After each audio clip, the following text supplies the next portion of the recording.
का मर्दवा खेसारी कहाँ हो, इधर कहाँ घूमा तारा। लगा तो तरह के मतलब चैन से न रहे आवेला का मर्दवा। तू इन्हें उन्हें पैथरा मारे तरह गुस्सा दिलाइबो ना तो ज़्यादा दे दे, ठीक ना। इधर उधर मत टाला ना तो फिर तरह के हम छोड़ब ना, समझला। का समझला था बतिया ना समझा था का, हाँ? फिर तरह के छोड़ब ना, समझला। इधर उधर मत टाला ना तो फिर तरह के समझ आता तो नहीं, समझ जाना तो फिर तरह के इतना मार मारा इतना मार मारा कि तरह के कोई ना बचे, समझला। समझला ना। अरे भैया पवन भैया ऐसे कहा बोलता नहीं हो जी।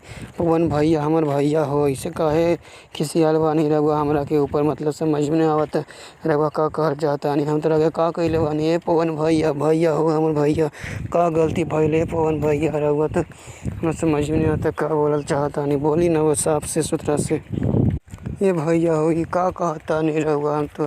हम का कहले बानी बताई ना, ये कुल का कहता नहीं बतिया हमरा समझ में नहीं आवत। एक ही साड़ी मछली तोरा के ना समझ में आवेला, इतना देखता नहीं तो हम तरह के तू का कहता रहा अब सगरो का बोलता।